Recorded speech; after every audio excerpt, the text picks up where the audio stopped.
కేంద్ర ప్రభుత్వం రాష్ట్రంలో ప్రజలకు నేరుగా ఇస్తుందో వాళ్ళకి తెలుసా తెలియదా? హైవేలు వాళ్ళే ఇస్తున్నారని తెలుసా? మధ్యాహ్న భోజనం వాళ్ళే ఇస్తున్నారని తెలుసా? లేదా ఇవాళ 5 కిలోల బియ్యం ఫ్రీ కేంద్ర ప్రభుత్వం ఇస్తుందని తెలుసా? నాకైతే డౌటే. సామాన్యులుగా తెలిస్తే కనుక అదంతా రోజు తలుచుకుంటారు కదా.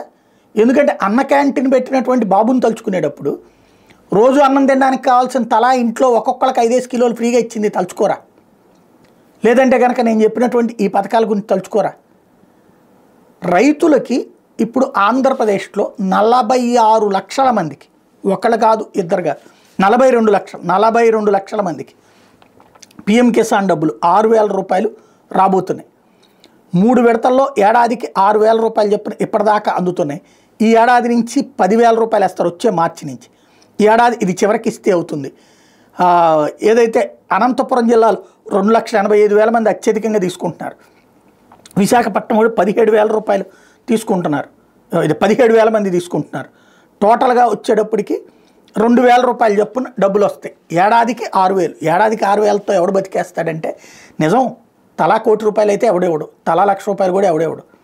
ఈ డబ్బులు రాష్ట్ర ప్రభుత్వం ఇదివరకు ఈ 6,000కి 7,500 ఇచ్చేది. అంటే ఏడాదికి ఒక 13,500 వచ్చేది. ఇప్పుడు అది 20,000 ఇస్తామని వీళ్ళు చెప్పారు. 20,000తో కూడా బతికేయలేరు. కానీ అదొక వెసులుబాటు. అది ఈ ఏడాదికి అయితే చివరి 2,000 రూపాయలకి ఇస్తే ఇచ్చేస్తారు. రేపు మార్చి తర్వాత నుంచి, వచ్చే నెల తర్వాత నుంచి, ఏప్రిల్ నుంచి ఆ 10,000 రూపాయల సిస్టంలోకి వెళ్తారు.